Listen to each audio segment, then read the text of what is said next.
बारामतीनंतर काल चौथ्या टप्प्यात घड्याळ विरुद्ध तुतारी असा सामना शिरूर लोकसभा मतदारसंघात रंगला।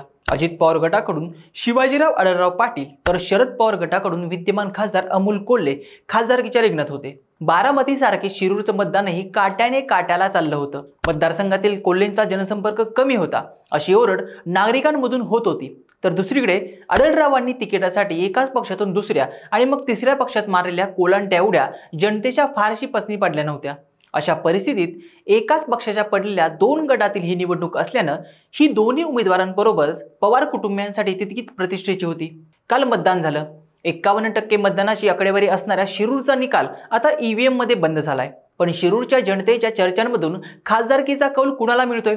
शिरूरमधून संभाव्य खासदार नक्की कोण असू शकतो तेच पाहूया आजच्या व्हिडिओमधून। हॅलो, मी ओमकार, हॅलो महाराष्ट्रमध्ये तुमचं स्वागत आहे।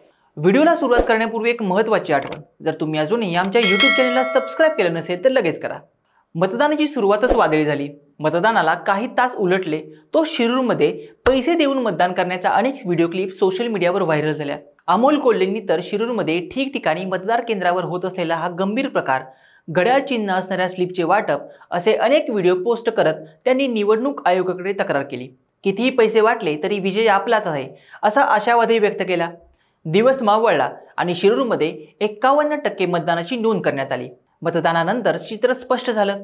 तरुणांपासून ते वयोवृद्ध मतदारांमध्ये दिवसभर एकच चर्चा होती, ती म्हणजे तुतारीची। आढळराव पाटील यांची मतदारसंघातील ताकद, तब्बल 3 टर्मचा खासदारकीचा अनुभव आणि अजितदादांनी लावलेली ताकद, ही सगळी फिल्डिंग अमोल कोल्हेंना अर्थातच जड जाणारी होती। पण कोल्हे यांनी आपल्या भाषणातून प्रचाराला आणलेली धार, शेतमालापासून महागाईपर्यंतच्या मुद्द्यांना शेवटपर्यंत जिवंत ठेवणं आणि शरद पवारांच्या सहानुभूतीला मतांमध्ये कन्वर्ट करण्यासाठी केलेलं राजकारण, हे सगळं पाहता शिरूरमध्येही तुतारीचाच आवाज घड्याळाच्या टिकटिकपेक्षा सध्या तरी जास्त दिसतोय। बारामतीची निवडणूक आटोपली की लगेच अजितदादांनी आपला सगळा मोर्चा शिरूरकडे वळवला। बारामती शांत असणारे अजितदादा शिरूरमध्ये मात्र चांगलेच आक्रमक झाले। कोल्हेंच्या अकार्यक्षमतेवर बोट ठेवत त्यांनी सभांचा सपाटा लावला।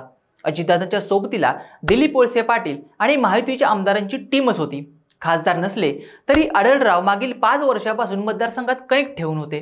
त्यांनी आपल्या 3 टर्मच्या कारकिर्दीची कोल्हेंच्या कारकिर्दीशी तुलना करत आपण किती सरस आहोत हे लोकांवर बिंबवण्याचा प्रयत्न केला। त्यामुळे आढळराव कोल्हेंना टफ फाईट देणार असं बोललं जात होतं। अमोल कोल्हे यांनी लोकसभेत विविध प्रश्नांवर मांडलेली धाडसी मतं, सरकारला विचारलेला जाब आणि त्यांची गाजलेली भाषणं हा त्यांच्यासाठी प्रचारातला USP होता।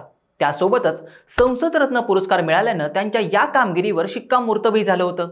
कोल्हे मधल्या काळात मतदारसंघात फिरकले नसले हे जरी खरं असलं तरी त्याचा त्यांना मेजर लॉस बसेल अशी चिन्ह मतदारसंघात नव्हती। शेतकरी आक्रोश मोर्चा आणि विविध मुद्द्यांवरून त्यांनी मतदारसंघात स्वतःचा क्रेडिट कायम ठेवला होता।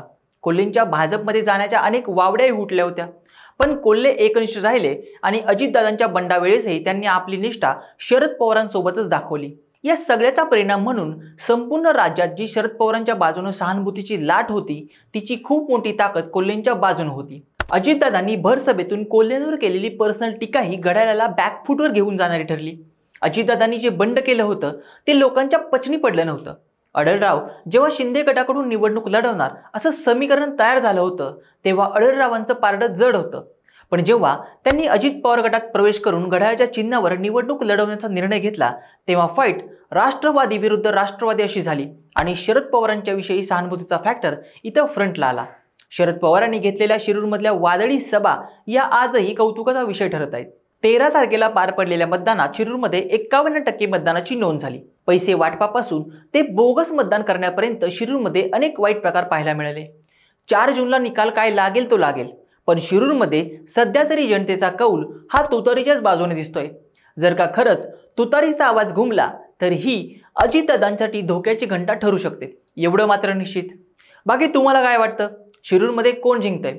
तुमची मत आणि प्रतिक्रिया आम्हाला कमेंट करून नक्की सांगा आणि अशाच नवनवीन आणि माहितीपूर्ण व्हिडिओसाठी हॅलो महाराष्ट्र या चॅनेलला लाईक, शेअर आणि सबस्क्राईब करायला विसरू नका। व्हिडिओ शेवटपर्यंत बघितल्याबद्दल धन्यवाद।